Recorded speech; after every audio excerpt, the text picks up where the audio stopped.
bonjour à toutes et à tous l'équipe, j'espère que vous allez bien. Pour cette nouvelle vidéo, on se retrouve pour la présentation complète de la quatrième étape du Giro d'Italia 2025.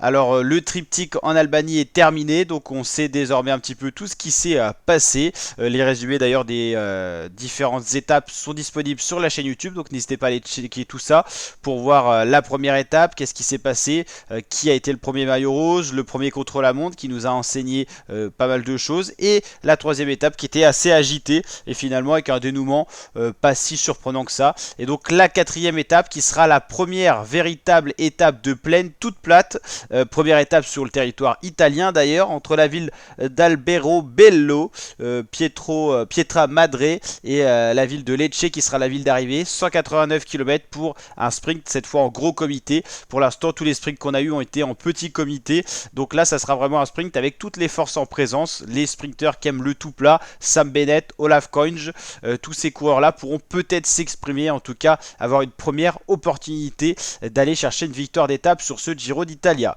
Donc quatrième étape mardi, après donc lundi la première journée de repos. La première journée de repos intervient tôt, pourquoi? Parce que le départ a été avancé d'une journée vendredi pour assurer le transfert des coureurs entre l'Albanie et l'Italie. Il faut une journée, donc le lundi où les coureurs prendront l'avion, et donc on a un Giro qui a été avancé d'une journée. Normalement le départ d'un grand tour c'est un samedi, là ça a été vendredi, et du coup on se retrouve avec une journée de repos en plus, et on en aura encore deux autres tous les lundis. Il n'y aura jamais de course du Giro, c'est la journée de repos ou de transfert. En l'occurrence là elle sert un petit peu pour les deux, repos et transfert.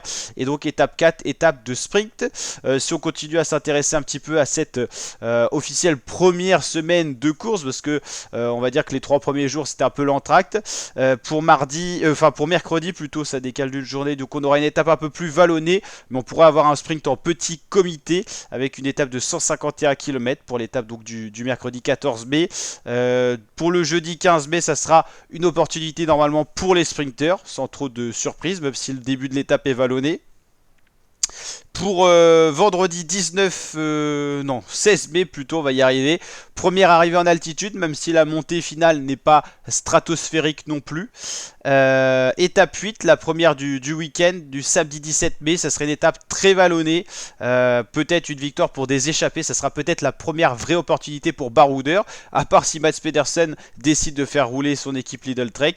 Et l'arrivée du dimanche 18 mai, à la veille d'une journée de repos, ça sera les fameux chemins blancs et l'arrivée à Sienne. Ça sera un peu une grande classique avec 181 km au programme. Ça pourrait être une étape très animée où des coureurs du général pourraient perdre justement cette volonté d'aller jouer le général, justement en perdant du temps sur cette étape là. Et donc on aura la journée de repos du lundi prochain, et après on attaquera contre la montre individuelle. On aura le temps d'en reparler, mais vous l'avez compris, une semaine qui sera quand même assez agitée, avec les chemins blancs, un peu un style de classique, première arrivée en altitude et des opportunités pour les sprinters. Donc il y aura un petit peu un cocktail de tout ça. On suit tout ça sur la chaîne, donc n'hésitez pas à vous abonner, activer la cloche pour suivre l'intégrale Giro d'Italia 2025 sur la chaîne.